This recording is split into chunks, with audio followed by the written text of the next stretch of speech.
मित्रांनो, या गाडीला आपण टेपर बेरिंग कोन सेट फिटिंग करत आहोत. या गाडीला बेरिंग खूप जाम जात होता, त्याच्यामुळे हे टेपर बेरिंग आपण आता फिटिंग केलेलं आहे. वरचं टेपर बेरिंग आहे. आता वरचं टेपर बेरिंग आपण फिटिंग केलेलं आहे.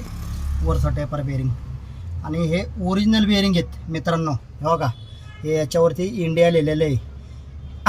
IMK इंडिया हा ओरिजिनल कोन सेट आहेत मित्रांनो. हे काय साध्या कोन सेट नाही. साध्या कोन सेटला गाडी परफॉर्मन्स व्यवस्थित देत नाही.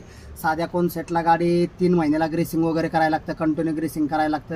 आणि ह्या ओरिजिनल कोन सेटला वर्ष 1.5 वर्ष तरी ग्रेसिंग करायची गरज नाही राहत व्यवस्थित. याचा म्हणजे हा रिझन आहे या कोन सेटचा. फायदा हा आहे.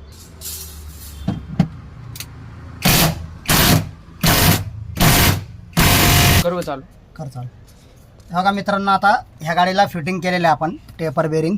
बघा पूर्णपणे आहे ना फिटिंग झालेलं आहे या गाडीला. पण बेरिंग बसवलेलं, टेपर बेरिंग कोन सेट बसवलेलं. आता आपण राऊंड मारून बघू आणि परत व्हिडिओ कंटिन्यू करू. बघा मित्रांनो, आता ही स्लीपर क्लचची म्हणजे पट्टी आहे क्लचची. या पट्टीमध्ये बघा ही हाईट आहे. या हाईटने म्हणजे होतं आहे काय प्रॉब्लेम की याने क्लच एकदम स्मूथ राहतो. ह्या लांबीमध्ये फरक दिलेला आहे. ही कंपनीची पट्टी ही बनवलेली पट्टी आहे. याच्यामध्ये हा फरक आहे. आता आपण क्लच चेक करणार आहे फिटिंग झाल्यानंतर. बघा मित्रांनो, ही क्लच पट्टी टाकली. या क्लच पट्टीचा रिझन बघा, सिंगल बोटाने क्लच ऑपरेटिंग होतो. हा या पट्टीचा रिझन आहे.